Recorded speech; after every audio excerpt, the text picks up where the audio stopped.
Hello छात्रों, आप सभी का स्वागत है हमारे यूट्यूब चैनल पर। क्लास 10 मॉडल पेपर का सलूशन हम करने जा रहे हैं। आइए प्रश्न क्रमांक 12 से शुरुआत करते हैं। पिछली वीडियो पाने के लिए हमारे चैनल पर जाइए और विजिट कीजिए।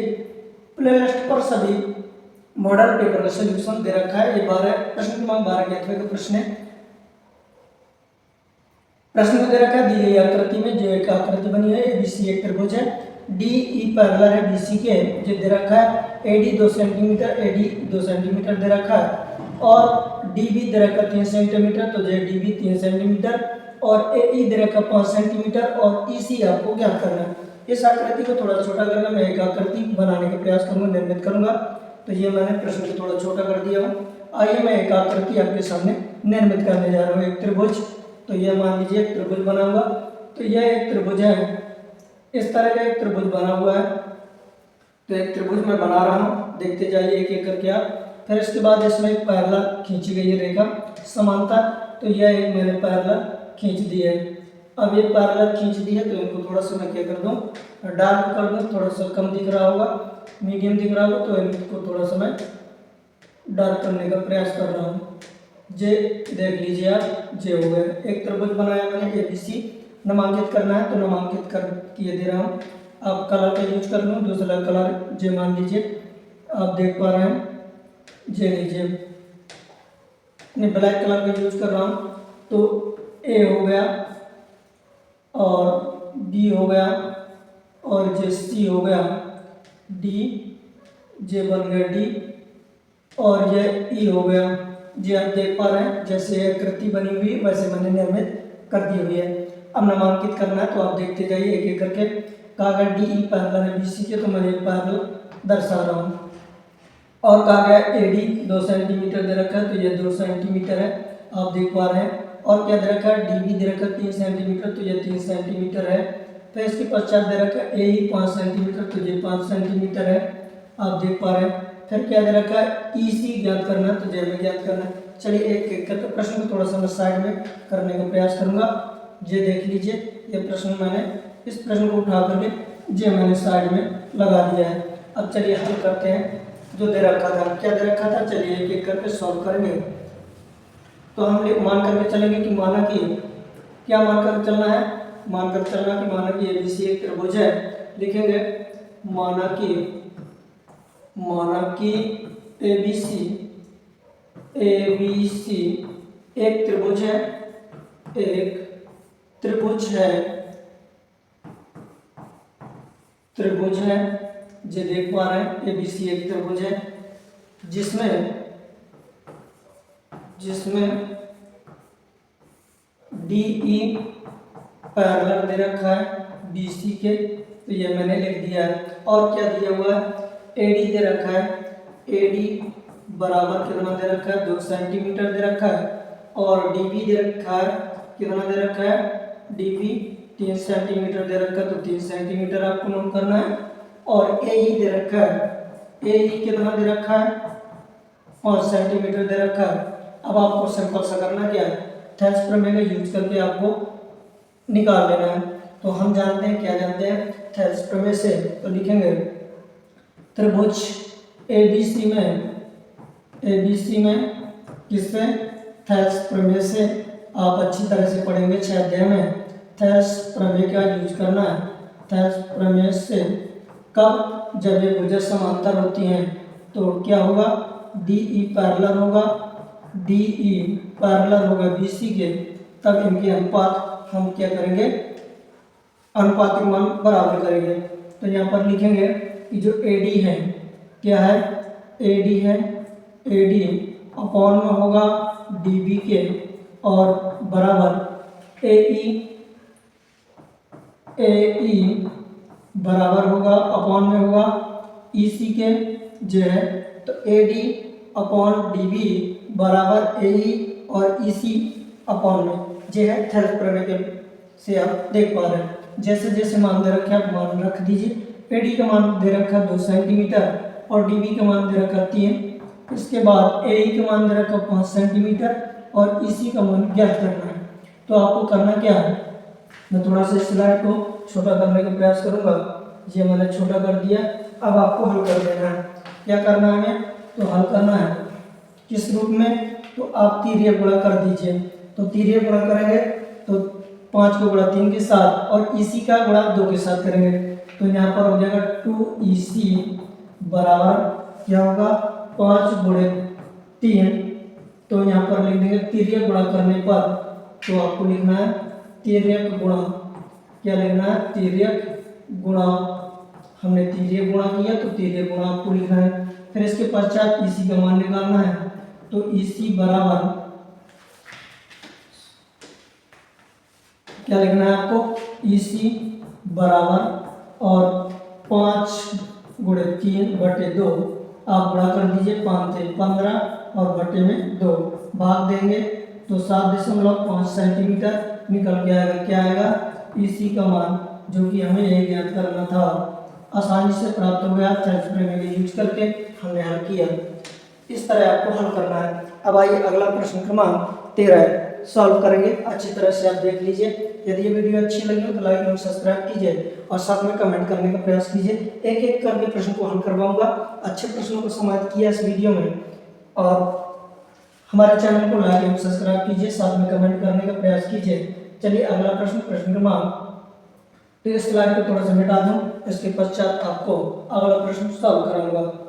तो इसको मैं मिटाने जा रहा हूं, तो ये मैंने मिटा दिया इसको आसानी से। अब आइए प्रश्न क्रमांक, अगला प्रश्न क्रमांक जो आपके सामने प्रश्न क्रमांक 13, प्रश्न क्रमांक 13 आप देख पा रहे हैं स्क्रीन पर, थोड़ा सा जूम करके आपको दिखाने का प्रयास करूंगा। तो ये प्रश्न क्रमांक 13 अच्छी तरह से देख लीजिए। ये प्रश्न क्रमांक 13 दे रखा है। प्रश्न क्रमांक 13 में क्या पूछा गया है? पूछा गया प्रश्न क्रमांक 13 में लिखा है x अक्ष पर वह बिंदु ज्ञात कीजिए जो बिंदुओं 2, -5 और -2, 9 से समदूरस्थ है। ये समदूरस्थ पूछा गया, समान दूरी पूछी गई है। तो चलिए इस सवाल को हल करेंगे एक एक करके। थोड़ा सा स्लाइड को छोटा करने का प्रयास करूंगा। जो मैंने छोटा कर दिया, आइए अब लिखता हूँ, सॉल्व करता हूँ, सॉल्व करने का प्रयास करूंगा। लिखूंगा सॉल्व, हल करना है तो लिखूंगा हल। तो दिया है, क्या दे रखा है प्रश्न में आप नोट कर दीजिए और यह जो कोई मान करके चलना हो आप मान सकते हैं। तो समदूरस्थ पूछा गया, तो मैं एक बिंदु पहले आकृति निर्मित कर रहा हूँ, पर इसके पश्चात आपको एक एक करके समझाने का प्रयास करूंगा। तो ये मान लीजिए इधर से जे हो गया एक बिंदु और जे हो गया एक बिंदु, समदूरस्थ का अगर समान दूरी पर हमें लेना है, जो तो ये मैंने ले लिया। अब इसके पश्चात इनको थोड़ा सा डार्क कर दूं ताकि आपको बड़ा दिखने लगे। जे कर दिया, इसके पश्चात इसको भी मैं बड़ा कर दिया। अब यहाँ पर कोई बिंदु मान करके चलूँगा, माना कि बिंदु P है और एक बिंदु A है और दूसरा बिंदु B है। जो हमने मान लिया अपनी तरफ से, समदूरस्थ कहा तो बिंदु P से बिंदु A की और बिंदु B की दोनों की दूरी क्या है? समान है। समदूरस्थ इसी को कहलाते हैं, समान दूरी को ही समदूरस्थ कहते हैं। तो चलिए एक एक करके लिखेंगे। जब भी प्रश्न में क्या है कि x अक्ष पर बिंदु ज्ञात कीजिए, तो मान कर चलेंगे कि माना कि x अक्ष पर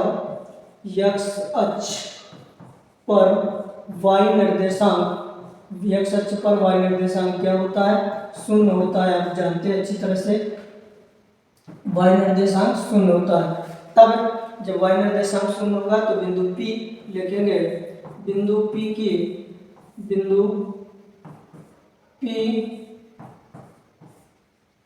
P के निर्देशांक क्या लिखना है? बिंदु P के निर्देशांक अब निर्देशांक क्या निकल के आएंगे बिंदु P के? तो x अक्ष पर x निर्देशांक होगा और y अक्ष पर 0 होगा, तो निर्देशांक निकल के आएंगे। x अक्ष पर y निर्देशांक 0, तो y का वाला निर्देशांक 0 हम लिखेंगे। जो मैंने इतना लिख दिया हूँ। अब आपको क्या करना है? समदूरस्थ कहा तो बिंदु A और P, तो मैं P के क्या निकल के आए मान? तो P के निकल के आए हैं x और 0 और A के क्या निकल है प्रश्न में? तो दे रखा है 2 - 5, तो मैं लिख दे रहा हूँ 2, -5 और B के क्या है निर्देशांक? तो -2 और 9 दे रखा है। तो ये मैंने लिख दिया हूँ, आसानी से देख पा रहे हैं। चलिए तो अब आपको हल करना है। तो इस स्लाइड को थोड़ा सा मैं किनारे में करता हूँ, प्रश्न को छोटा करके इसलिए कर दिया मैंने बैठ में। अब आइए हल करता हूँ। तो समदूरस्थ कहा गया था समान दूरी पर, तो पी ए की दूरी या ए पी कहें और बी पी कहें, तो यहाँ पर लिखेंगे प्रश्नानुसार। तो नोट करूंगा प्रश्नानुसार, प्रश्न के अनुसार हम कार्य कर रहे हैं, इसलिए मैंने प्रश्नानुसार डाला और लिखूंगा, क्या लिखूंगा, ए पी की दूरी और बराबर होगी, समदूरस्थ कहा गया तो दोनों को बराबर, क्योंकि ये समान दूरी पर बराबर है। तो फिर होगा बीपी की दूरी, क्या लिखेंगे, बीपी की दूरी। आपको समझ में आ रहा है ना? आप कमेंट के माध्यम से आप बता सकते हैं। तो हमें क्या करना, दूरी निकालना। तो दूरी का सूत्र आप जानते ही होंगे अच्छी तरह से, क्या है, दूरी का सूत्र होता है अंडर रूट होता है x2 माइनस x1 का स्क्वायर प्लस और y2 माइनस y1 का स्क्वायर। ये आप दूरी जानते हैं अच्छी तरह से, फार्मूला को मालूम होगा। इसके बाद बीपी की दूरी, फार्मूला आप लिख दीजिए, x2 माइनस x1 का स्क्वायर प्लस y2 और माइनस y1 का स्क्वायर। ये हमने कर दिया आसानी से। अब आपको करना क्या है, जैसे जैसे मान रख के आप हल कीजिए। तो अब हल करना है, तो y2 आप मान लीजिए, इसे x1 और इसे x2 मान लीजिए, जो भी आप कहें। तो पहले a या p है, तो इसे मान लीजिए x2 और इसे मान लीजिए x1। तो आपको मान रख के घटाना है, वो हल करना है। तो आप सिंपल सा इसको यदि अगर माने, तो ये x2 होगा और ये x1। तो x2 में x है तो x लिख दिया, और x1 में 2 है तो j मैंने लिख दिया, स्क्वायर लगा दिया, इसके पास चार प्लस का साइन, y2। अब y2 क्या होगा, जब इसे हम x2 माना तो y2 j होगा, तो y2 0 और माइनस y1 क्या होगा 5, तो -5 पर भी है और यहाँ पर भी माइनस साइन, तो हो जाएगा प्लस 5 का स्क्वायर बराबर अंडर रूट। इसके पश्चात अब इस वाले में देखिए P और B में, BP में देखिए, तो इसको मान लीजिए x2, तो यहाँ पर आप लिख लीजिए x और माइनस जे माइनस इस पर भी है x1 पर, तो यहाँ पर हो जाए +2 स्क्वायर प्लस, फिर इसके बाद जो होगा y2, तो 0 है और y1 क्या है आपके पास 9 है, तो 9 माइनस का स्क्वायर। जे इस तरह आपको हल करना है। समझ में आ रहा है? यदि आ रहा है तो देखते जाइए, एक एक करके सॉल्व करेंगे। अब आपको करना क्या है, यह दोनों पक्षों का आप वर्ग ले लीजिए, या तो अभी सॉल्व कर लीजिए। तो सॉल्व ही कर रहा हूँ, फिर बाद में वर्ग ले लेंगे। तो आप देख पा रहे हैं सॉल्व करेंगे, इसमें होल स्क्वायर का सूत्र आप जानते ही होंगे, कौन सा फार्मूला। तो फार्मूला ये होता है, क्या होता है, a माइनस बी का होल स्क्वायर बराबर a का स्क्वायर और प्लस b का स्क्वायर माइनस 2ab होता है। इस वाले फार्मूले का यूज होना है। यहाँ पर आप रखिए मान, तो इसका स्क्वायर हो गया तो x स्क्वायर, इसका स्क्वायर होगा तो जो हो जाएगा 4 और माइनस 2 और 2 दूनी 4 x हो जाएगा, जे निकल के आएगा। फिर इसके बाद इसका वर्क करेंगे, जोड़ेंगे तो 5 आएगा, वर्क कर देंगे तो 25 हो जाएगा।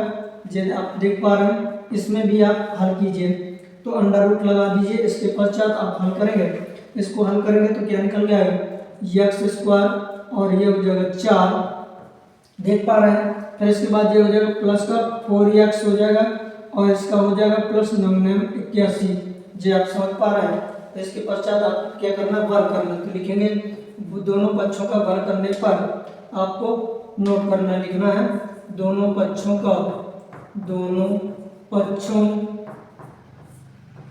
में वर्ग लेने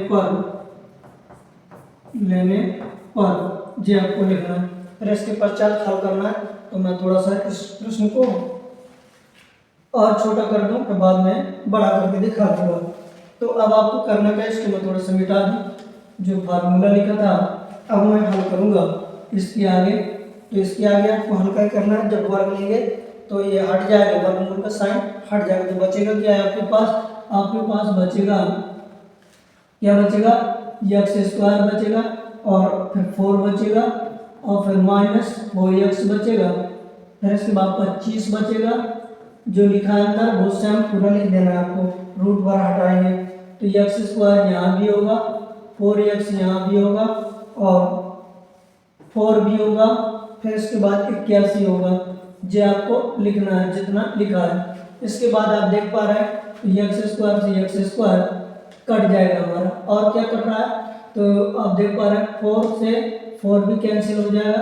अब बचा क्या है, जो बचा है एक्स वाले पद एक तरफ ले आइए, तो इसको उठा करके 4x को इस साइड ले आऊंगा, तो ये माइनस का 4x जे है आप देख पा रहे हैं, और इसके पश्चात और ये वाला लेकर रखोगे तो माइनस का 4x जे हो जाएगा। इस 25 को उठा करके उस तरफ ले जाइए आप, तो ये होगा 81, और ये 25 उस तरफ जाएगा तो माइनस का हो जाएगा। आप घट ये जुड़ जाएंगे क्योंकि ये दोनों माइनस के हैं, तो माइनस का 8x हो जाएगा और ये घट जाएंगे, तो निकल के क्या आएगा 6, यहाँ बचा 7 5। ठीक है, अच्छी तरह से आप देख पा रहे हैं। अब x का मान निकालना है तो 8 को पक्षांतर कर देंगे, तो 8 का पक्षांतर करेंगे तो 56 अपॉन में 8 आ जाएगा, 8 से डिवाइड कर देंगे, भाग दे देंगे, कितनी बार जाएगा 7 बार, तो माइनस उस तरफ चला जाएगा तो x बराबर -7 आएगा। 8 7 56 होता है, आप जानते हैं अच्छी तरह से, तो ये आया -7। x का मान क्या निकल गया है -7 आया। पूछा आपसे क्या गया था, x अक्ष पर वह बिंदु ज्ञात कीजिए, तो थोड़ा सा स्लाइड को मैं बड़ा करके आपको दिखाने का प्रयास करूंगा। ये देख पा रहे हैं अच्छी तरह से, ये है क्या है पूछा गया था सवाल, ये देख पा रहे हैं अच्छी तरह से आप देख लीजिए। x अक्ष पर वह बिंदु ज्ञात कीजिए जो बिंदु 2 -5 और -2 9 से समदूरस्थ है, तो x अक्ष का मान रख दीजिए कहाँ पर, बिंदु P पर, यहाँ पर आपको रखना है, तो बिंदु P के निर्देशांक आपको बताना है। तो इसको मैं फिर छोटा कर रहा हूँ, जे लीजिए मैंने छोटा कर दिया, इसको किनारे में जे रख दिया। x अक्ष पर वह बिंदु ज्ञात कीजिए, तो x अक्ष पर बिंदु के निर्देशांक तो मैं लिखूंगा अतः x अक्ष पर बिंदु के निर्देशांक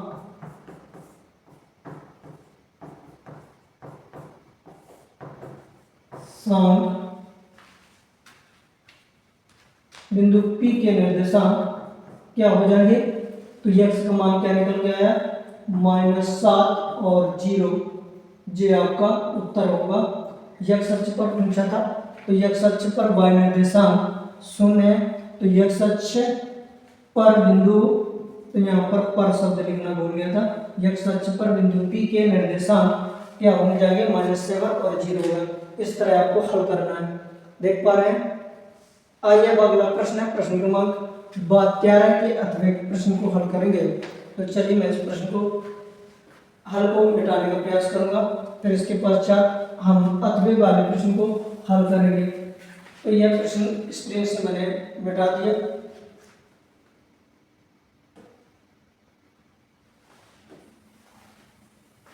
लीजिए, जी मिट गया। अब आइए प्रश्न क्रमांक 13 के अथवे में क्या दे रखा था, प्रश्न को थोड़ा सा जूम करूंगा, स्लाइड को जूम करके ये मैं दिखाने का प्रयास करूंगा। क्या लिखा है तो आप देख पा रहे हैं, लिखा है उस बिंदु के निर्देशांक ज्ञात कीजिए जो बिंदुओं -1 7 और 4 3 को मिलाने वाले रेखाखंडों को 2:3 के अनुपात में विभाजित करता है। इसमें विभाजन बिंदु सूत्र का प्रयोग करना है, उस बिंदु के निर्देशांक ज्ञात करना जो कि रेखाखंड को विभाजित करता है। थोड़ा सा छोटा करूंगा, इसके पश्चात नीचे कर रहा हूँ, बड़ा ही रहेगा और थोड़ा सा समझाता ही जाऊंगा और हल करूंगा। तो यहाँ पर लिखूंगा सॉल्व, और इसके बाद लिखेंगे दिया है, क्या दे रखा है एक एक करके नोट करेंगे। पहले 2 बिंदु दिए हैं, तो 2 बिंदुओं को मिलाने वाले रेखाखंड में निर्मित करने जा रहा हूँ। तो देखिए एक रेखाखंड बना रहा हूँ, अच्छी तरह से आप देख लीजिए। ये है एक रेखाखंड, इस बिंदु के रेखाखंड है, इस पर मैं थोड़ा सा इसको डार्क कर दूं ताकि आपको अच्छा दिखे। ये है एक रेखाखंड, इस पर मैं बिंदु अंकित कर रहा हूँ। तो कौन सा बिंदु ए और दूसरा है बी, ये 2 बिंदु मैंने ले लिए इस रेखाखंड पर, और इस रेखाखंड को विभाजित करने वाला विभाजन बिंदु मान लीजिए यहाँ पर एक बिंदु P है, ये है। तो बिंदुओं के निर्देशांक क्या क्या दे रखे हैं तो मैं नोट कर रहा हूँ। बिंदु ए के निर्देशांक दे रखे हैं -1 7, तो -1 और 7, क्या क्या दे रखे हैं, -1 और 7 दे रखा है। दूसरा क्या दे रखा है, 4 -3 दे रखा है, तो 4, -3 मैंने लिख दिया। और बिंदु P के निर्देशांक मान करके चलना है हमें, क्या मानना है, x और y। और प्रश्न में कह रहा है कि इन दो बिंदुओं को मिलाने वाला रेखाखंड 2:3 के अनुपात में विभाजित करता है। तो यह अनुपात क्या, 2 और 3 में। तो जो मान करके अभी चलेंगे, लिखते जाएंगे, एक एक करके सॉल्व करूंगा। तो चलिए मैं हल करता हूँ। मान करके चलेंगे कि माना कि क्या माना है, माना कि बिंदु P के निर्देशांक, तो यहाँ पर लिखूंगा माना कि बिंदु P के निर्देशांक क्या हमने माना है, तो लिखेंगे x और y दो हमने माना है अभी। फिर इसके बाद क्या होगा, बिंदु P को समद्विभाजित करने वाले विभाजन बिंदु के अनुपात, तो विभाजन बिंदु के अनुपात, तो यहाँ पर लिखूंगा, क्या लिखेंगे, विभाजन बिंदु के क्या है, विभाजन बिंदु P के अनुपात ये अनुपात, तो अनुपात कौन कौन से, m1 अनुपात m2 बराबर क्या क्या हो जाएंगे, 2:3। तो ये प्रश्न में दे रखा था, तो मैंने नोट कर दिया। आप देख पा रहे हैं, बिल्कुल एक एक करके हल कर रहा हूँ, स्टेप टू स्टेप आपको समझाने का प्रयास करूंगा। इस स्लाइड को थोड़ा सा छोटा करने का प्रयास करूंगा, ये है। इसके बाद आगे हल करता हूँ। चलिए देखते जाइए, प्रश्न को भी देखते जाइए। 8वें नंबर का है, ये है 8वें नंबर में प्रश्न, आपके सामने देख पा रहा है। अब आपको क्या करना, क्या है, हमने विभाजन बिंदु का अनुपात लिखा, तो बिंदु A के निर्देशांक, तो यहाँ लिखूंगा बिंदु A के निर्देशांक, लिख दीजिए बिंदु A के निर्देशांक क्या क्या दे रखे हैं, आप नोट कर दीजिए। बिंदु A के निर्देशांक क्या क्या है, तो -1 और -7 दे रखा है। इसके पश्चात बिंदु B के निर्देशांक, तो बिंदु B के निर्देशांक क्या क्या दे रखे हैं, आप देखते जाइए। 4 और -3 दे रखे हैं, तो मैंने लिख दिया। इसके पश्चात हल करना, तो स्लाइड को छोटा करके किनारे में ये दे रहा हूँ, तो ये देखिए मैंने किनारे में इसको हल कर दिया हूँ, जो देख पा रहे हैं। और हो सके तो इसको थोड़ा बड़ा कर दूँ, ताकि आप देखते रहें प्रश्न को भी आसानी से। चलिए आगे हल करना है, एक एक करके एक एक पॉइंट के माध्यम से हल करवाऊंगा। अब हमें करना क्या, विभाजन सूत्र का प्रयोग करना, तो लिखेंगे सूत्र, कौन सा सूत्र, विभाजन बिंदु सूत्र।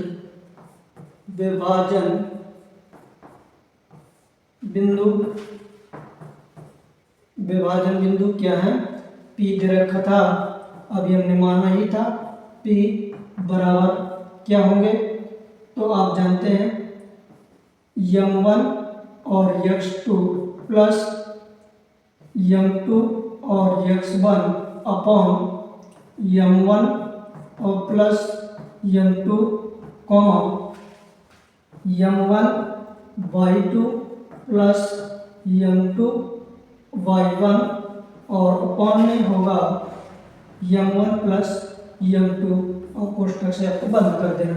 इस तरह आपको लिखना अच्छी तरह से, आप देखते जाइए।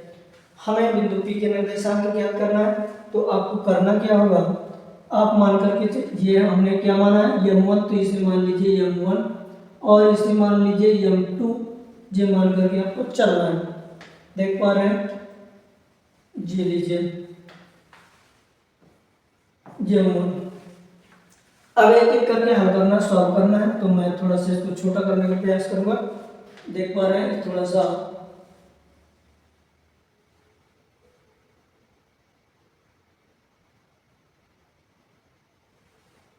ये लीजिए। अब इसको मैं थोड़ा सा छोटा कर दूं,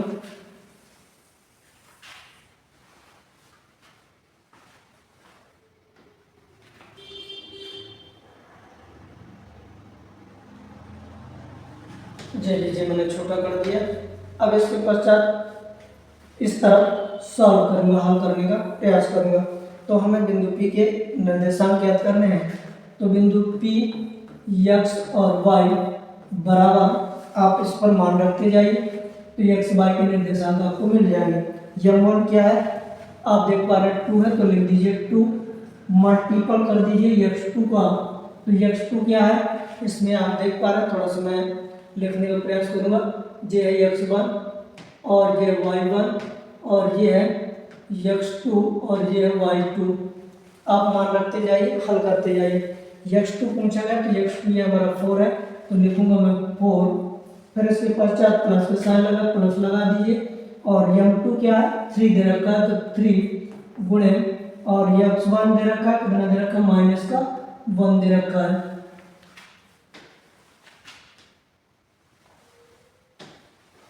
माइनस का 1 दे रखा है। इसके पश्चात अपॉन में दे रखा है, क्या दे रखा है m1 और प्लस m2, तो क्या है 2 और प्लस 3 कॉमन लगा हुआ है, तो कॉमन मैंने लगा दिया जैसा सूत्र में लिखा हुआ है।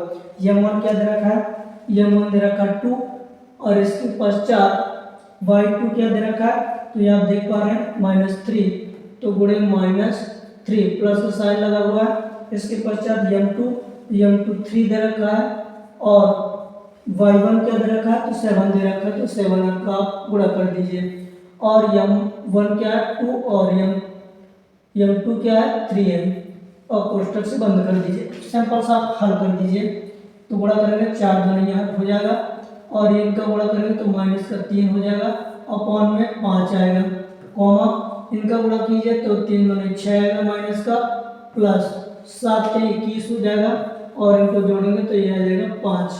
अब और हल कर दीजिए, तो बिंदु P के निर्देशांक आपको मिल जाएंगे। घटाएंगे तो 5/5, कॉमा इनको घटाएंगे 21 में 6 घटाएंगे तो कितना निकल जाएगा 15, और 5 आपके अपॉन में भाग दे दीजिए, 5 से 5 कट कर दीजिए, 5 से 15 को कट कर दीजिए, तो 5 × 9 5, 5 × 15, तो विभाजन बिंदु के निर्देशांक क्या निकल गए हैं 1 और 3 निकल गए हैं। अतः के रूप में लिखूंगा मैं, लिखेंगे अतः क्या पूछा गया था उस बिंदु के निर्देशांक लिखेंगे, अतः विभाजन बिंदु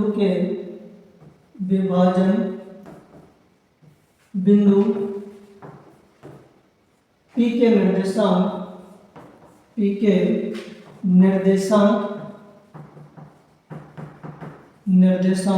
क्या दे निकल के आए 1 और 3 हैं। जी हाँ, थोड़ा सा ये यहाँ पर 1 और 3 है। ये इस तरह आपको हल करना था, मैंने अच्छी तरह से सॉल्व कराया। आप देख पा रहे हैं प्रश्न ये आपके सामने है। प्रश्न नंबर 13 के अथवे का हल कराया था मैंने, थोड़ा सा और बड़ा करने का प्रयास करूंगा। ये देख लीजिए प्रश्न एक बार, इस तरह ये प्रश्न को मैंने हल करवाया हूँ। ये प्रश्न आप देख पा रहे हैं। चलिए मैं अगला प्रश्न क्रमांक 14 को सॉल्व कराने जा रहा हूँ। ये उत्तर आपके सामने, मैं उत्तर को मिटाने जा रहा हूँ। ये देख लीजिए, मिट गया। अब आइए प्रश्न क्रमांक 14 को हल करेंगे, सॉल्व करेंगे। तो प्रश्न क्रमांक 14 आपके स्क्रीन के सामने ये है, आप देख लीजिए। ये आया, ये त्रिकोणमिति का सवाल है।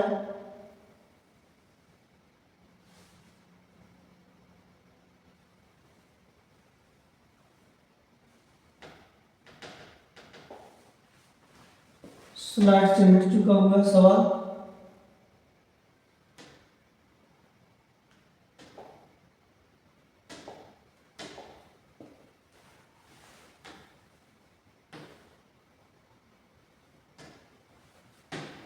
चलिए 14 प्रश्न हमारा स्लाइड से मिट चुका है, इसलिए मैं अगला प्रश्न जो है आपको 15 प्रश्न क्रमांक ध्यान नहीं दे पाए तो वो प्रश्न मिट चुका है। अब इस प्रश्न को मैं प्रश्न क्रमांक 15 सॉल्व करा रहा हूँ। तो प्रश्न क्रमांक 15 में क्या दे रखा है अच्छी तरह से आप देख लीजिए। लिखा वृत्त के केंद्र से 5 मीटर दूरी पर स्थित एक बिंदु ए से स्पर्श रेखा की लंबाई 4 सेंटीमीटर दे रखी है, और क्या पूछा गया वृत्त की त्रिज्या पूछी गई है, ज्ञात कीजिए। इस तरह का प्रश्न 100% पेपर में इस वर्ष आएगा, आप नोट करके रख लीजिए। वेरी इंपॉर्टेंट क्वेश्चन है, जो कि प्रश्न नंबर जो 15 में दे रखा है अध्याय 10 से प्रश्न है। 100% मैं गारंटी के साथ कह रहा हूँ कि ये प्रश्न इस तरह का क्वेश्चन में आएगा। ये दोनों क्वेश्चन बहुत बेहद इंपॉर्टेंट है, नोट कर लीजिए। मैं एक एक करके हल कराऊंगा। थोड़ा सा इस स्लाइड को बड़ा करने की कोशिश करूंगा ताकि आप सवाल को देखते जाए और मैं हल करता जाऊं। जो है मैं स्लाइड को छोटा कर दिया हूँ। अब आइए मैं सॉल्व कर रहा हूँ प्रश्न को। प्रश्न क्रमांक 15, प्रश्न क्रमांक 15 में क्या दे रखा है तो लिखूंगा हल दिया है। क्या दे रखा है एक एक करके नोट करना। जो प्रश्न में दे रखा है वो दिया में लिखा जाता है, ध्यान दीजिएगा। पूछा गया वृत्त के केंद्र से, तो पहले आप एक वृत्त निर्मित कर लीजिए। तो चलिए मैं आपके स्क्रीन पर एक वृत्त बनाने जा रहा हूँ। तो ये मान लीजिए एक वृत्त है, देख पा रहे हैं। इस वृत्त को थोड़ा सा मैं डार्क करने की कोशिश करूंगा जो कि ताकि आप अच्छे से देख पाए। तो एक वृत्त मैंने बनाया। वृत्त के केंद्र से कहा गया है, क्या कहा गया, वृत्त के केंद्र से 5 मीटर दूरी पर स्थित एक बिंदु है। तो इस केंद्र से 5 मीटर दूरी पर एक बिंदु हमें बनाना है। तो इस केंद्र से मान लीजिए वृत्त का केंद्र यहाँ पर है, इस केंद्र से 5 मीटर दूरी पर एक बिंदु है स्थित है। तो चलिए इसकी आपकी दूरी हो गई 5।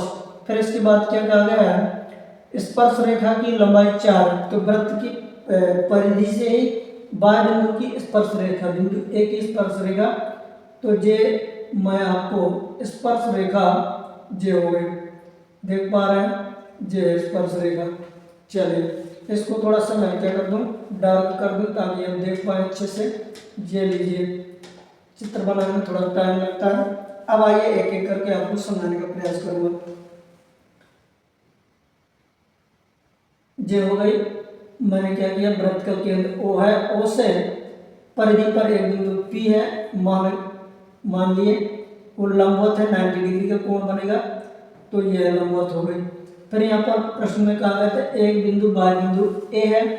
तो यह बिंदु A से स्पर्श रेखा की लंबाई, तो स्पर्श रेखा की लंबाई, तो स्पर्श रेखा ये है, तो इसकी लंबाई 4 सेंटीमीटर दे रखा है। इसके बाद वृत्त के केंद्र से 5 मीटर दूरी पर एक बिंदु, तो वृत्त का केंद्र ये है, तो इस केंद्र से 5 मीटर की दूरी पर है, सेंटीमीटर की दूरी पर क्या है, एक बिंदु ए है, जे है। सिंपल सा पूछा गया वृत्त की त्रिज्या ज्ञात कीजिए, ये हमें बताना रेडियस। चलिए आप समझ पा रहे हैं। अब प्रश्न को लिखेंगे, एक करेंगे, मान करके चलेंगे माना कि O केंद्र का एक वृत्त है। क्या है, O केंद्र का एक वृत्त है, एक वृत्त है, O केंद्र का एक वृत्त है जिसके बाहर एक बिंदु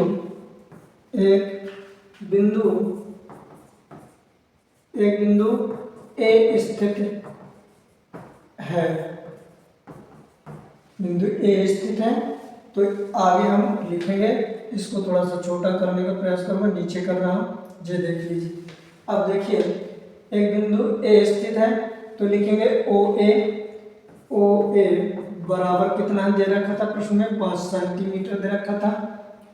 और AP दे रखा था, AP कितना दे रखा था, 4 सेंटीमीटर प्रश्न में दे रखा था। और पूछा क्या गया है, वृत्त की त्रिज्या ज्ञात कीजिए, तो लिखूंगा ज्ञात करना है। ये जरूर नोट करना है। प्रश्न में जब भी आप पेपर में हल कीजिएगा लिखिएगा दिया है, और जो प्रश्न में ज्ञात करने के लिए पूछा गया है ये आपको लिखना अति आवश्यक है। मैं जरूर नहीं प्रश्नों पर लिखा हूँ, किसी में लिखा हो सकता हूँ, पर बता रहा हूँ, आप ध्यान से सुनते जाइए। ज्ञात क्या करना है, वृत्त की त्रिज्या ज्ञात करना है आपको, देख पा रहे हैं, ये ज्ञात करना। चलिए तो आगे हल कर रहा हूँ।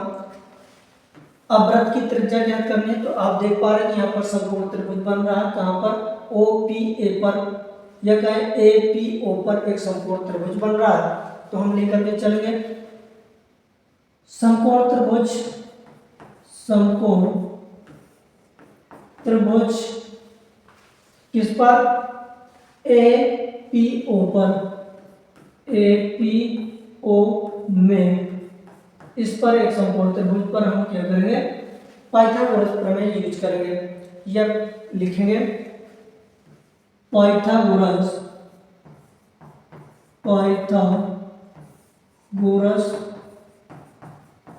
प्रमेय से अब इसमें कर्ण कौन सा होगा, ओ ए होगा, तो लिखूंगा ओ ए का स्क्वायर बराबर लंब क्या होगा, तो जे होगा लंब, कर्ण के सामने जे कहलाएगा लंब और जे कहलाएगा आधार। आप जब भी बनाते हैं त्रिभुज, समकोण त्रिभुज, तो मान लीजिए इस तरह का एक समकोण त्रिभुज आप बनाएं, तो जे कर्ण है, जे वाली कर्ण है यदि, तो इसके कर्ण के सामने वाली जो भुजा होगी, कर्ण के सामने वाली जो भुजा होगी वो लंब कहलाएगी। तो ये मान लीजिए लंब है और जे आधार है, तो सिंपल सा लंब क्या हो जाएगी, AP हो जाएगी, AP का स्क्वायर और प्लस आधार क्या है जो OP है, रेडियस का स्क्वायर। तो हमने अभी रेडियस माना ही है, OA का स्क्वायर तो 5 दे रखा है तो 5 का स्क्वायर कर दीजिए, और AP दे रखा 4 दे रखा तो 4 का स्क्वायर कर दीजिए, और क्या दे रखा प्लस रेडियस, तो रेडियस का स्क्वायर कर दीजिए।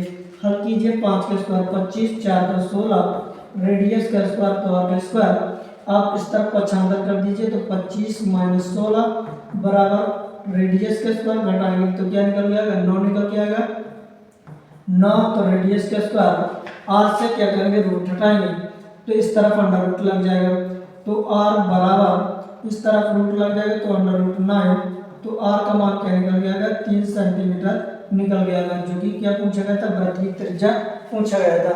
तो वृत्त की त्रिज्या जे फाइंड हो गई, तो लिखेंगे अतः वृत्त की त्रिज्या 3 सेंटीमीटर है, लिखेंगे अतः वृत्त की त्रिज्या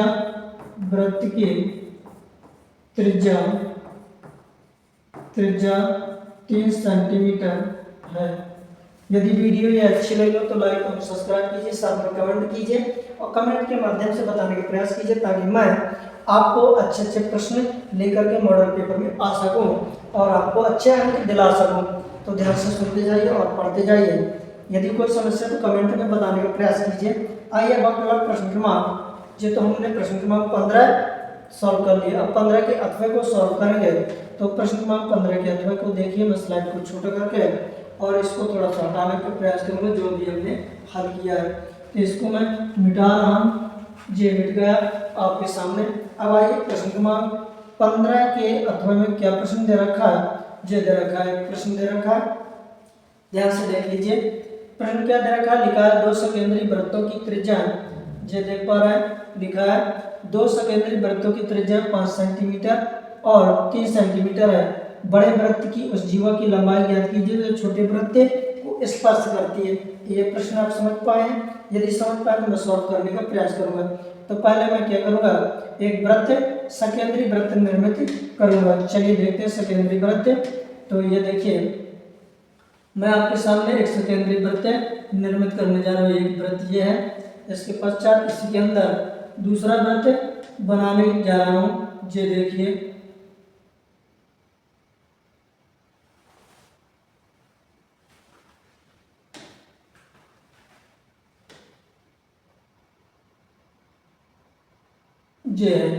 जे वृत्त मैंने निर्मित किया। सकेंद्री वृत्त कहा गया था, तो सकेंद्री वृत्त का अर्थ होता है एक वृत्त के अंदर दूसरा वृत्त बना होना, निर्मित होना। कहा गया बड़े वृत्त की उस जीवा की लंबाई ज्ञात कीजिए। तो बड़ा वृत्त क्या ये है, तो इसकी जीवा हमें बनाना है।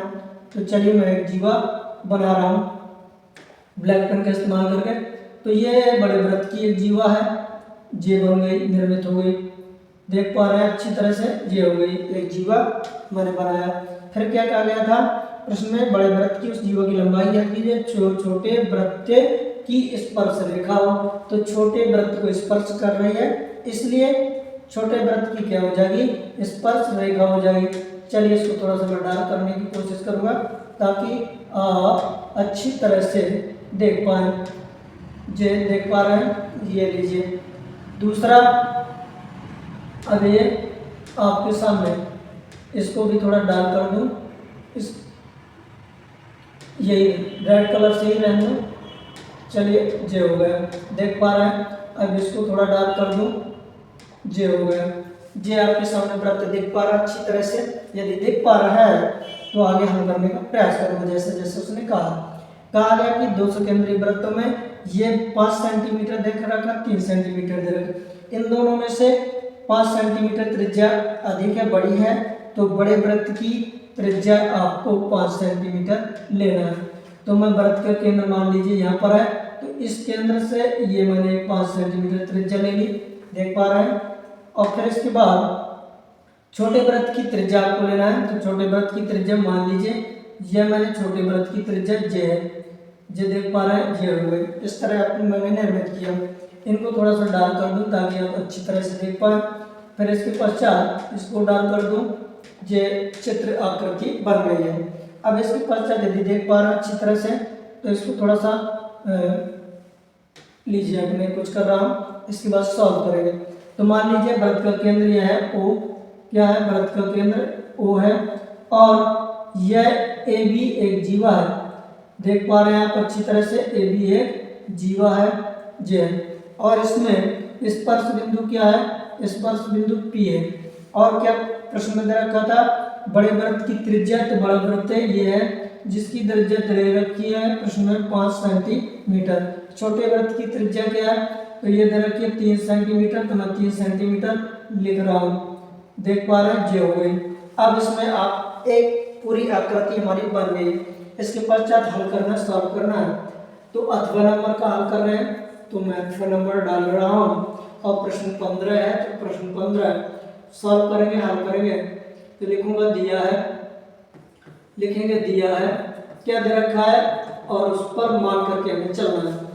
मानेंगे, माना कि बड़े वृत्त की क्या है, बड़े वृत्त की त्रिज्या, बड़े वृत्त की त्रिज्या कितनी हमने प्रश्न में दे रखी थी, त्रिज्या तो R कैपिटल से दर्शा रहा हूँ 5 सेंटीमीटर, तो 5 सेंटीमीटर मैंने लिख दिया। इस स्लाइड को थोड़ा सा छोटा करने का प्रयास करूंगा, नीचे खिसका रहा हूँ, बड़ा ही रहने दूंगा पर थोड़ा सा नीचे खिसका रहा हूँ ताकि आप अच्छे से देख पाए और मैं सॉल्व कर सकूं। फिर इसके पश्चात छोटे वृत्त की त्रिज्या तो लिखूंगा, छोटे वृत्त की त्रिज्या, छोटे वृत्त की त्रिज्या इसमें स्मॉल r से मैं दर्शाऊंगा, जो कि 3 सेंटीमीटर दे रखा था। जे आप अच्छी तरह से देखते जा रहे हैं, जी हाँ। इसके पश्चात आप जो त्रिज्या आपने मानी है, तो वो त्रिज्याएं हो गई। अब आप देख पा रहे हैं इसमें क्या है, OP लंबवत है किस पर, जो कि जीवा थी, AB एक जीवा है। माना कि O केंद्र का एक वृत्त है, ये मैंने नहीं लिखा, थोड़ा सा इसको छोटा कर दो। फिर इसके बाद मैं लिख रहा हूँ, 1 मिनट, ये मैंने लिखने के लिए भूल गया था। माना कि O केंद्र का एक वृत्त है, ये मुझे लिखना चाहिए था, जे स्लाइड को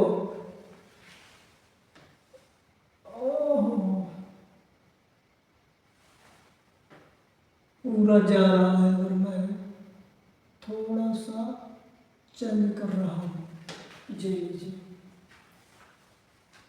चलिए कोई बात नहीं है, फिर भी मैं इसको मिटा करके लिखने का प्रयास करूँगा। थोड़ा सा यहाँ मुझे लिखना था, तो हल कर रहा हूँ, लिखूंगा, इसको इस तरह भेजे दे रहा हूँ, सॉल्व करेंगे, लिखेंगे। माना,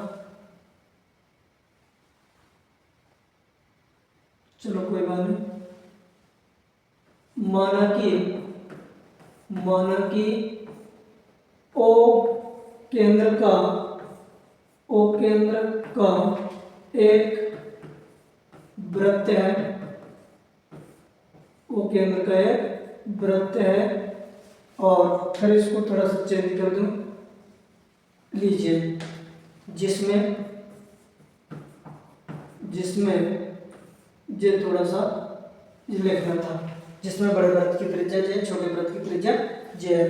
अब क्या करना है आपको, आप देख पा रहे हैं जो OP है, OP वो परपेंडिकुलर है, लंबवत है किस पर, जीवा AB पर, j आपको इतना लिखना है। फिर जब ये लंबवत है तो ये दो बराबर भागों में डिवाइड कर रहा होगा, जे देख पा रहे हैं दो बराबर भागों में। तो मैं इसको स्लाइड को थोड़ा छोटा कर दूं, जे तो इस पर क्या करेंगे, तो दो भागों में डिवाइड कर रहा है तो क्या हो जाएगा, एपी और बराबर हो जाएगा किसके, बीपी के। अब जे बराबर हो गए तो पूरी क्या दे रखी है हमारी जीवा, तो जीवा ए बी बराबर क्या है, ए बी बराबर ए पी और प्लस बी पी। इसकी अभी हमें जरूरत पड़ेगी इसलिए मैंने लिखा समीकरण एक नाम दिया। देख पा रहे हैं अच्छी तरह से आप, समीकरण एक नाम दे दिया। चलिए इसको थोड़ा बॉक्स में बंद कर दो, जो है समीकरण एक, ठीक है देख पा रहे हैं। चलिए कोई बात नहीं, अब हल कर रहा हूँ समीकरण एक। अब हमें लेकर के चलना, हल करना, सॉल्व करना है। किसमें समकोण त्रिभुज बन रहा है, यहाँ पर 90 डिग्री का कोण बन रहा है, देख पा रहे हैं। तो लेंगे ओ पी बी में समकोण त्रिभुज, समकोण क्या है, समकोण त्रिभुज क्या, ओ पी और बी में इस पर पाइथागोरस प्रमेय का यूज करेंगे। तो इस बात से सवाल को इस तरफ में सॉल्व कर रहा हूँ, तो लिखूंगा पाइथागोरस प्रमेय से, क्या लिखना है, पाइथागोरस प्रमेय से, पाइथागोरस प्रमेय से, प्रमेय से क्या है इसमें, आप देख पा रहे हैं यह ओ बी कर्ण है, यह लंब है ओपी और यह आधार है बीपी। तो कर्ण का स्क्वायर मतलब ओ बी का स्क्वायर और बराबर लंब इसमें क्या है ओपी है तो ओपी का स्क्वायर और प्लस इसमें आधार क्या है तो बीपी है तो बीपी का स्क्वायर जो है आप मान रख दीजिए 5 सेंटीमीटर दे रखा है तो 5 सेंटीमीटर स्क्वायर। ओपी कितना दे रखा है 3 सेंटीमीटर दे रखा है और बीपी क्या है आपको ज्ञात करना है। जे हो गया, ये हो जाएगा 25 और ये हो जाएगा 9 और ये होगा बीपी का स्क्वायर। जे आप 9 को इस तरफ ले आएंगे तो हो जाएगा 16 घट जाएगा और बीपी का स्क्वायर जे बचा आपके सामने। अब बीपी का निकालना तो इससे वर्ग हटाएंगे तो इधर अंडर रूट लग जाएगा तो बीपी बराबर अंडर रूट 16 और अंडर रूट 16 का वर्गमूल क्या होगा तो 4 निकल जाएगा 4 सेंटीमीटर। तो अभी आपने देखा कि बीपी बराबर किसके था, यहाँ पर आप देख लीजिए बीपी बराबर एपी के था तो हमारा क्या मान निकल के आएगा एपी बराबर बीपी बराबर किस कितना हो जाएगा 4-4 सेंटीमीटर के दोनों हो जाएंगे। जब दोनों 4-4 सेंटीमीटर हो तो लिखेंगे समीकरण ए में एपी और बीपी का मान रखने पर लिखेंगे। अब समीकरण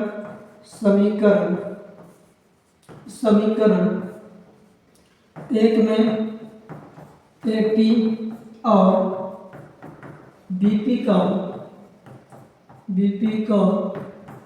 मान रखने पर लीजिए मान रखने पर, अब आप मान रख दीजिए, मैं यहाँ पर हल कर रहा हूँ, मान रख के इस बॉक्स में बंद कर दूंगा। तो एपी और बीपी दोनों 4-4 सेंटीमीटर के, समीकरण ये दे रखा है आप मान रख दीजिए तो निकल के आ जाएगी अतः बड़े वृत्त की जीवा की लंबाई, अतः बड़े वृत्त की जीवा की लंबाई, बड़े वृत्त की जीवा की लंबाई क्या थी ए बी बराबर जे दे रखा था समीकरण ए, तो एपी 4 था और बीपी भी 4 था, दोनों को जोड़ेंगे तो 8 सेंटीमीटर निकल के आ जाएगी। इस तरह आपको हल करना था। यह प्रश्न बहुत अच्छा बेहद इंपॉर्टेंट सवाल है, आप ध्यानपूर्वक इसको हल कर लीजिए। एक बार मैं प्रश्न दिखाने का प्रयास करूंगा आपको स्क्रीन के सामने। तो ये है छोटा हो गया,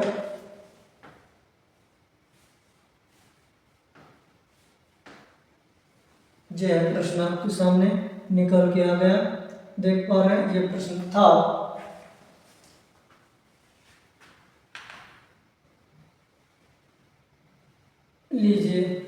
देख लीजिए, ये पूरा प्रश्न था। समझ में आया? यदि समझ में आया हो तो अगला प्रश्न क्रमांक 16 हल करेंगे। प्रश्न क्रमांक 16 देखिए, प्रश्न क्रमांक 16 क्या दे रखा है, ये है आपके स्क्रीन के सामने। प्रश्न क्रमांक 16 हल करेंगे। प्रश्न क्रमांक 16 में क्या दे रखा है आप देख लीजिए स्क्रीन पर आपके सामने। इसको थोड़ा सा जूम करूंगा ताकि आप प्रश्न को अच्छे से देख सके। ये है, क्या लिखा है पढ़ लीजिए। 16 नंबर में 52 पत्तों की अच्छी प्रकार से फेंटी गई एक गड्डी में से एक पत्ता निकाला जाता है। लाल रंग का बादशाह होने की प्रयोक्ता ज्ञात कीजिए। आपको ज्ञात करना है। तो पहले 52 पत्तों कार्ड में से आपको मैं कुछ जानकारी देना चाहूंगा, तो इसको थोड़ा सा नीचे स्लाइड किए दे रहा हूँ। ये प्रश्न आप देखते रहिएगा, मैं सॉल्व करवाऊंगा, एक एक करके हल करवाऊंगा। चलिए 52 पत्तों की गड्डी में से कुछ जानकारी आपको दूंगा। तो मान लीजिए 52 जो पत्ते होते हैं, उन 52 पत्तों में से 4 टाइप के क्या होते हैं, पत्ते होते हैं। कौन कौन से? एक होता है हुकुम,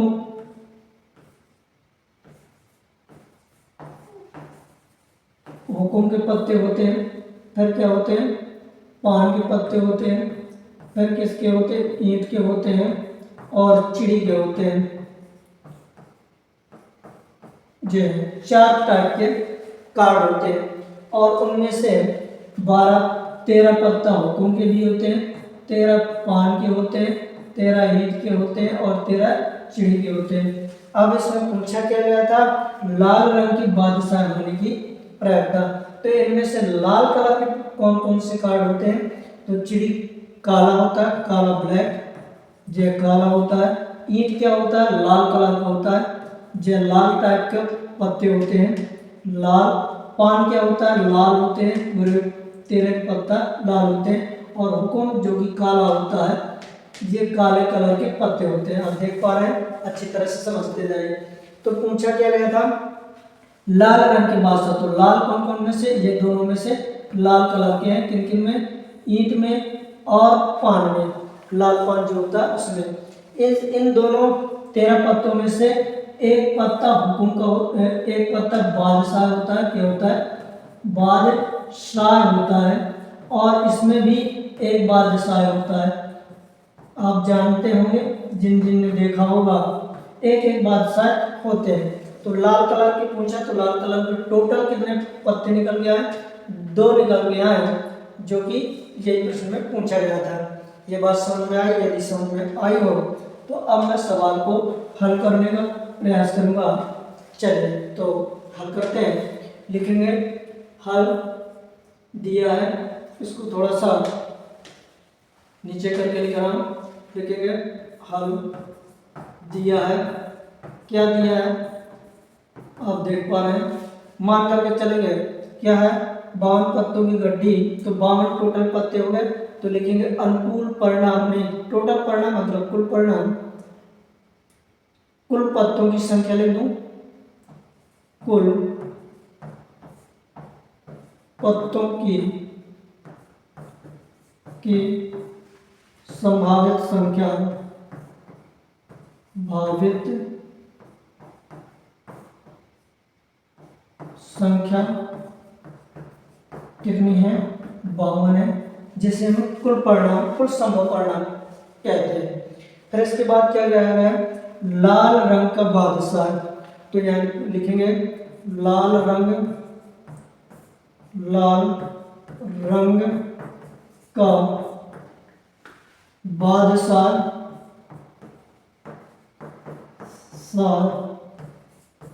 की संख्या कितनी है? 2 है। तो अनुकूल परिणाम निकल के क्या आएंगे? अनुकूल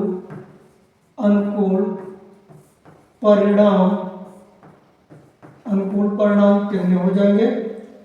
अनुकूल परिणामों की संख्या 2 निकल के आएगी। तो यहाँ पर मैं लिख दे रहा हूँ कोष्टक में, इसे लेके दे रहा हूँ NS और इसे लेके दे रहा हूँ NE। समझ पा रहे हैं? लीजिए अब इसको मैं थोड़ा सा ऊपर कर दूं।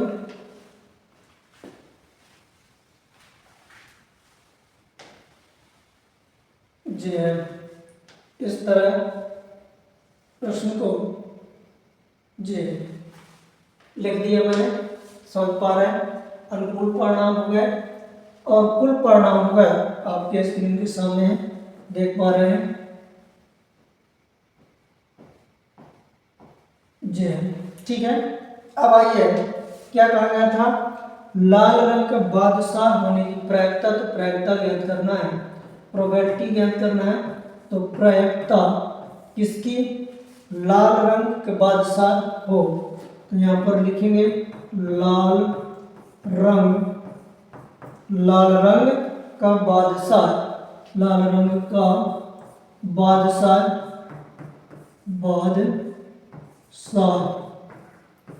ये प्रायिकता निकालना है। तो टोटल मतलब अनुकूल परिणाम आएगा पहले, तो एन ई अपॉन हो जाएगा एन एस, मतलब कुल परिणाम से भाग दे देंगे। तो अनुकूल परिणाम हमारे कितने 2 है, कुल परिणाम टोटल 52 है, डिवाइड कर दीजिए, कितना निकल के आया, तो 2 दूनी 4, 2 1 2 और इसको 2 दूनी 4 और यहाँ बचा है 2 6 12, 26 आया, तो 1/26। ठीक है, आप अच्छी तरह से समझ पा रहे हैं। तो ये हो गया लाल रंग की बादशाह प्राप्त करने की प्रायिकता। तो यहाँ पर लिखूंगा अतः लाल रंग का बादशाह होने की प्रायिकता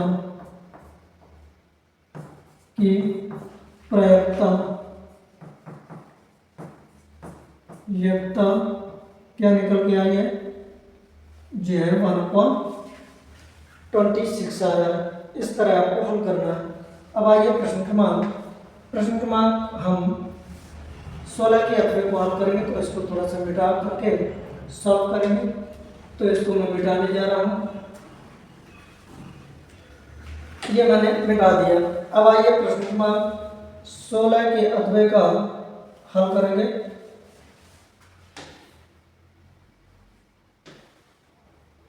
ये है आपके सामने प्रश्न क्रमांक 16 के अथवे में दे रखा है। इस स्लाइड को थोड़ा सा बड़ा करने का प्रयास करूंगा। लीजिए, ये देख पा रहे हैं आप अच्छी तरह से प्रश्न पूरा। लीजिए, अब आपको दिखाई दे रहा होगा। चलिए पढ़ने का प्रयास करूंगा मैं प्रश्न को। यह प्रश्न क्रमांक 16 के अथवे का प्रश्न है। लिख दूं क्या, तो पहले पढ़ लीजिए। किसी कारण 12 खराब पेन 132 अच्छे पेन मिल गए हैं। किसी कारण से, यह 16 के अथवे का प्रश्न है। 16 और अथवा नंबर का प्रश्न है, देख पा रहे हैं। देखा, किसी कारण 12 खराब पेन 132 अच्छे पेन मिल गए हैं, इनको एक दूसरे से मिला दिया गया। केवल देखकर यह नहीं बताया जा सकता कि कोई पेन खराब है या अच्छा है, क्योंकि मिश्रण हो गया तो पता ही नहीं चल पा रहा कि पेन खराब है कि सही कौन सा है, ये नहीं चयन किया जा पा रहा। इस मिश्रण में से एक पेन यथार्थ निकाला जाता है। निकाले गए पेन की अच्छा होने की प्रायिकता बताइए। तो जो भी पेन निकाला जाता है उसमें से हमें अच्छे पेन की चयन करने की प्रायिकता बतानी है। तो चलिए मैं थोड़ा स्लाइड को नीचे कर रहा हूँ ताकि सॉल्व कर सकें आसानी से। ये देख पा रहे प्रश्न, आप देखते जाइए, मैं हल करने का प्रयास करूंगा। तो चलिए हल करते हैं प्रश्न क्रमांक 16 के अथवे का। तो यहाँ पर लिखे दे रहा हूँ अथवा नंबर को सॉल्व कर रहे हैं। 16 नंबर है जी, ध्यान से देखिएगा। तो इसमें जो भी मान लीजिए बॉक्स हो या कुछ ऐसे पेन रखे गए थे, तो उसमें से कुल संभव परिणाम जो होंगे, तो 12 खराब भी और 132 अच्छे पेन भी शामिल हो गए, क्योंकि मिला दिए गए। तो लिखेंगे कुल संभव परिणाम, लिखूंगा हल मिटाया दे रहा हूं, इसको थोड़ा नीचे करके लिखूंगा हल दिया है। क्या दिया है, माना कि कुल संभव परिणाम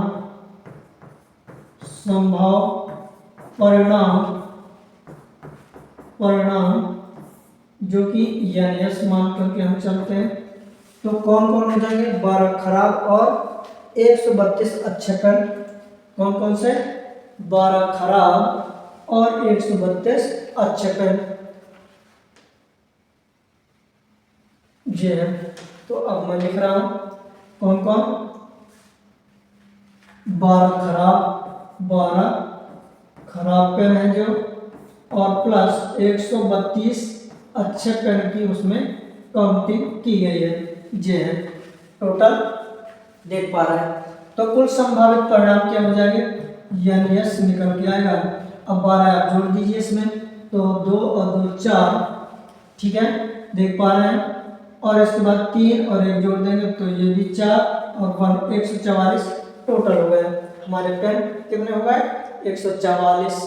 अब इसके बाद हम इसमें से क्या कहा? केवल देखकर यह नहीं बताया जा सकता कि कोई पेन खराब है या अच्छा। इस मिश्रण में से एक पेन यदृच्छ निकाला जाता है और निकाले गए पेन अच्छा होने की प्रायिकता ज्ञात कीजिए। तो अच्छा पेन कब निकलेगा? जब अच्छे पेन में से ही काउंट किए जाए। तो अनुकूल परिणाम क्या हो जाएगा? तो यहाँ पर लिखेंगे अनुकूल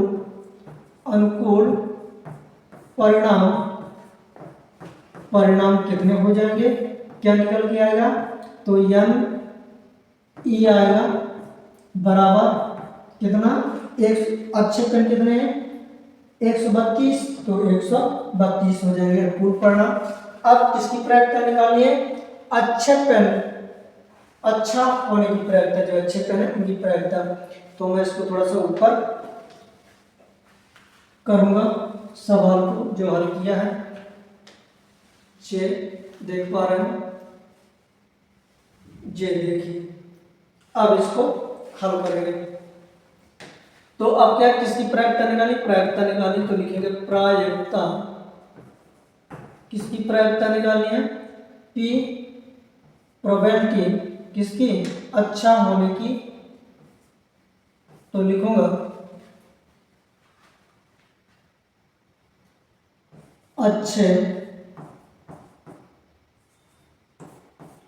पेन होने की, किसकी? अच्छे पेन होने की, जे इसकी प्रायिकता निकालना है। तो अनुकूल परिणाम मतलब यानी E, और बटे में क्या होगा? टोटल परिणाम जो कि NS दे रखा है। तो यानी कितने हमारे पास? 132 है, और NS कितने हमारे पास जो कि कुल परिणाम? तो 144 दे रखे हैं। अब कट कर दीजिए सिंपल सा, 2 से 2 छंग 12 और 2 छंग 12, 2 से कट कर दीजिए, 2 7 14 और 2 दूनी 4, तो क्या निकल के आया? अभी और कट जाएगा, 2 से कट दीजिए कर 33 और 2 से इसको कट कर दीजिए, तो 2 3 6 और 2 6 12। अब क्या 3 से कट जाएगा? 3 से कट जाएगा तो 11 3 33, 3 से इसको कट कर देंगे तो निकल के आएगा 12। तो क्या आया? तो 11/12 जे आया प्रायिकता। इस तरह आपको हल करना था। अब आइए अगला प्रश्न, प्रश्न क्रमांक 17 सॉल्व करेंगे।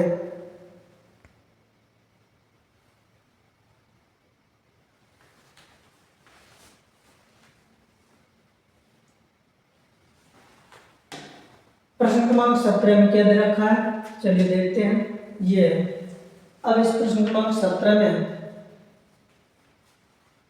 इस स्लाइड को थोड़ा सा मैं जूम करूंगा, जूम करने की कोशिश करूंगा ताकि आप अच्छी तरह से देख सके प्रश्न को। जो है प्रश्न आपके सामने पढ़ लीजिए एक एक करके। क्या लिखा है 17 नंबर में? एक बॉक्स में 90 डेस्क हैं जिन पर 1 से 90 तक संख्या अंकित की गई है। यदि बॉक्स से एक डेस्क यादृच्छिक रूप से निकाली जाती है तो प्रायिकता ज्ञात कीजिए कि उस पर एक पूर्ण वर्ग संख्या हो। जी आपको बताना है। चलिए स्लाइड को थोड़ा सा नीचे करूंगा, फिर इसके पश्चात आपको मैं समझाने का प्रयास पूर्ण रूप से करूंगा। चलिए हल करते हैं। देखिए जो जो कहा गया थोड़ा सा मैं समझा दूंगा आपको, फिर इसके बाद हल करवाता हूँ। प्लीज एक कमेंट कर दीजिए। चलिए देखिए चलिए शुरुआत करते हैं। तो मान लीजिए एक बॉक्स है, यह एक बॉक्स है। इस बॉक्स पर डेस्क रखे हुए हैं, जो इस तरह के जितने भी डेस्क हो सकते हैं, ये इस कलर के जो भी हों डेस्क रखे गए हैं। उन पर क्या कहा गया है, संख्याएं अंकित की गई हैं। कौन कौन से, अब मैं आपको एक एक करके बता रहा हूँ। मान लीजिए 1 है, 2 है, 3 है, 4 है, 5 है, 6 है, 7 है और इस तरह 8 है। फिर आगे चल के 9 आएगा, फिर 10 आएगा और लास्ट में कहाँ तक आ गए, 90 तक संख्याएं अंकित हो, मतलब लास्ट हमारा 90 है, 90 है।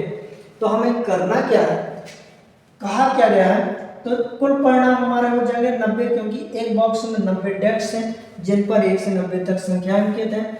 यदि इस बॉक्स में एक डेस्क या वृक्ष निकाली जाती है तो प्रायिकता किसकी ज्ञात करनी, एक पूर्ण वर्ग संख्या हो तो 1 से 90 तक में कितनी पूर्ण वर्ग संख्या है ये आपको बताना है। तो 1 का यदि पूर्ण वर्ग करें, 1 का वर्ग यदि करूं मैं तो 1 ही निकल के आएगा। ये बात अच्छी तरह से आप जान पा रहे हैं। इसके पश्चात यदि मैं 2 का पूर्ण वर्ग करूं तो 4 आएगा। तो ये भी एक पूर्ण वर्ग है, किसका, 2 का है। ये बात समझ में आ रही है। और इसके बाद 9 जो है किसका है, 9 3 का है पूर्ण वर्ग, ये बात समझ में आ रही। इसी तरह 1 से 90 तक में जो कहा गया है, 1 से 90 तक में आपको बताना है कितनी पूर्ण वर्ग संख्या होती हैं। तो आपको 1 से 90 तक में ढूंढने नहीं लगना है, आपको दिमाग का यूज करना है। क्या करना है, आप 1 से 9 तक में आप उनके वर्ग निकाल लीजिए, सिंपल सा। तो 1 का वर्ग होता है 1 और 2 का वर्ग क्या होता है 4 और 3 का वर्ग क्या होता है 9 और 4 का वर्ग क्या होता है 16, 5 का वर्ग क्या होता है 25 और 6 का वर्ग क्या होता है 36 और 7 का वर्ग क्या होता है 49 और 8 का क्या होता है 64 और 9 का क्या होता है 81 और 10 का फिर 100 हो जाएगा। तो 10 का 100 हो जाएगा। तो हमें क्या करना है, 90 तक ही लेना है, 90 तक में। तो 90 तक में कौन कौन आ जाएंगे, ये सारे के सारे आ जाएंगे। तो कौन कौन से, जे 1 4 9 16 25 36 49 64 81। तो कितने हो गए अनुकूल परिणाम, 1 2 3 4 5 6 7 8 9 9 अनुकूल परिणाम होगा। ये बात आपकी समझ में आई, यदि आई हो तो मैं सॉल्व करूंगा, हल करूं। चलिए तो देखते हैं, यदि ये बात समझ में आ गई है तो सवाल को हल करूंगा। तो लिखूंगा हल, हल दिया है, क्या दे रखा है प्रश्न में, एक बॉक्स में, एक बॉक्स में रखे डेस्क लिखा है, ये लिखा है डेस्क 1 से 90 तक है। ये बात समझ में आई। तो कुल संभव परिणाम, तो लिखेंगे कुल संभव परिणाम, कुल संभव परिणाम क्या निकल के आएंगे, तो NS कुल संभव परिणाम 90 हो जाएंगे। ये बात समझ में आई। इसके पश्चात पूर्ण वर्ग 1 से 90 तक में पूर्ण वर्ग कितने होंगे, तो लिखूंगा 1 से 90 तक में पूर्ण वर्ग संख्याएं, अब पूर्ण वर्ग संख्याएं कौन कौन सी हैं, तो 1 हो गई और 4 हो गई, 9 16 25 और 36, इसके बाद 49 64 और 81 जो हो गए। समझ पा रहे हैं, देख पा रहे हैं। चलिए अच्छी बात है, इसको थोड़ा सा मैं ऊपर कर दूं ताकि आगे हल कर सकूं आसानी से। ये देखिए जे है, लीजिए जे हो गया, देख पा रहे हैं। चलिए अच्छी बात है जो आप देख पा रहे हैं। तो अनुकूल परिणाम क्या हो जाएंगे, तो हो जाएंगे अनुकूल परिणाम, अनुकूल कुल परिणाम, अनुकूल परिणाम क्या निकल के आएंगे, एन ई बराबर कितने टोटल है, 9 है, इसलिए मैंने 9 लिख दिया। अब क्या ज्ञात करना है, प्रायिकता। क्या ज्ञात करना है, प्रायिकता ज्ञात करनी है हमें। तो लिखूंगा प्रायिकता, किसकी किसकी प्रायिकता ज्ञात करनी है, स्पष्ट लिखा है एक पूर्ण वर्ग संख्या। तो लिखूंगा एक पूर्ण वर्ग संख्या, वर्ग संख्या, इसकी प्रायिकता हमें बताना है, एक पूर्ण वर्ग संख्या। ठीक है, तो अनुकूल परिणाम मतलब क्या आएगा, यानी ई, क्या निकल के आएगा, यानी ई अपॉन में हो जाएगा यानी यस, आप भाग दे दीजिए, यानी क्या है 9 है, और यानी यस क्या टोटल आपके पास 90 है। सिंपल सा कट कर दीजिए, तो कट करेंगे तो क्या निकल के आएगा, तो निकल के आएगा, इसको मैं छोटा कर दूं, ये देखिए, तो निकल के हमारा उत्तर आ जाएगा, क्या निकल के आया, 1/10 निकल के आया, यही पूछा गया था। हल हो गया। चलिए बहुत बहुत धन्यवाद, आपने एक एक करके सवालों को देखा है। अब आइए प्रश्न क्रमांक 17 के अथवे को हल करेंगे। तो इसको मैं मिटाने जा रहा हूँ। चलिए अब प्रश्न क्रमांक 17 के अथवे को हल करेंगे। तो प्रश्न क्रमांक 17 के अथवे में क्या दे रखा है,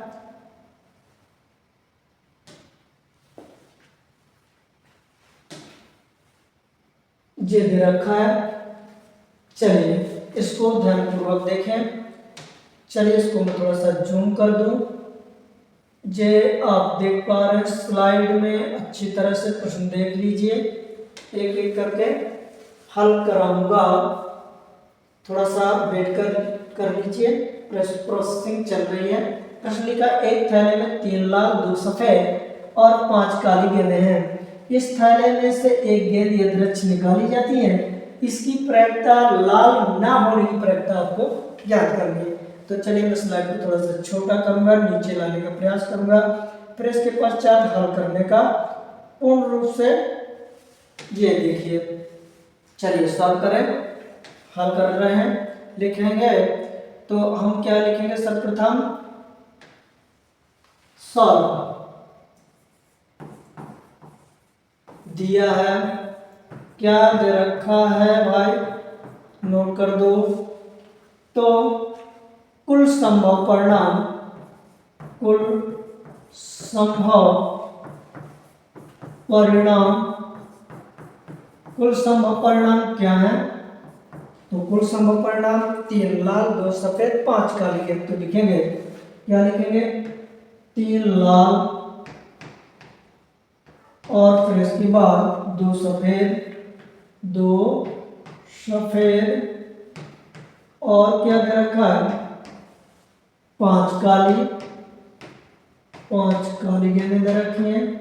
जे अब इतना आप देख पा रहे हैं। तो कुल संभव परिणाम तो हो जाएगा एन यस बराबर कितना, जोड़ दीजिए 3 2 5 और 5 ये 10, टोटल निकल के आ गया। इसके पश्चात इस थैले में से एक गेंद यदृच्छ निकाली जाती है, इसकी क्या प्रायिकता, लाल ना होने की, आपको निकालना है। तो हम पहले मान कर के चलेंगे अनुकूल परिणाम लाल होने की, जो कि लाल ना होने की, तो इसमें से लाल 3 नहीं, 3 हैं, बाकी तो नहीं है, तो जो कि 5 2 7, तो अनुकूल परिणाम से डायरेक्ट निकाल सकते हैं। तो लिख सकते हैं कि अनुकूल परिणाम, लीजिए अनुकूल परिणाम, अनुकूल परिणाम क्या निकल के आएगा, तो जो हो जाएगा यानी ई बराबर जोड़ दीजिए, लाल को छोड़ दीजिए, बाकी आप ले लीजिए, 2 और 5 ले लीजिए, तो 2 हो जाएंगे और 5 7 हो गए अनुकूल परिणाम। इसको थोड़ा सा ऊपर कर दूं ताकि मैं आपको आगे हल कर सकूं। तो ये देखिए स्लाइड को मैंने थोड़ा ऊपर को किया, देख पा रहे हैं। चलिए आगे हल करते हैं। तो अब क्या निकालना, प्रायिकता निकालनी, तो लिखूंगा प्रायिकता। क्या लिखना है, प्रायिकता। किसकी प्रायिकता ज्ञात करनी है, लाल ना हो, तो यहां पर लिखूंगा लाल, किसकी बात कर रहा है, लाल गेंद ना हो, लाल गेंद ना हो, इसकी हमें प्रायिकता बतानी है। तो क्या हो जाएगा, यानी ई अपॉन हो जाएगा, यानी यस के मान रख दीजिए, सिंपल सा हल कर दीजिए।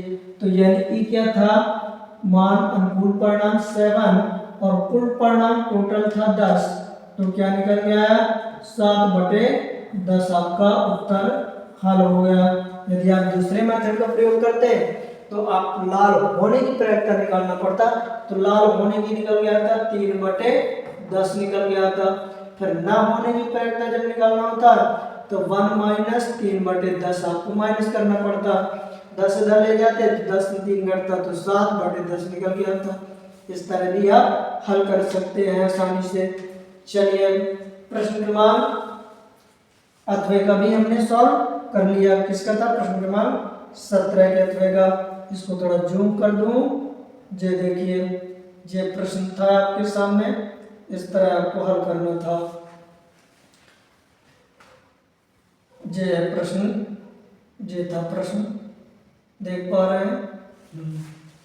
बहुत बहुत धन्यवाद आप सभी को। चैनल को लाइक एवं सब्सक्राइब कीजिए, साथ में कमेंट करने का प्रयास कीजिए।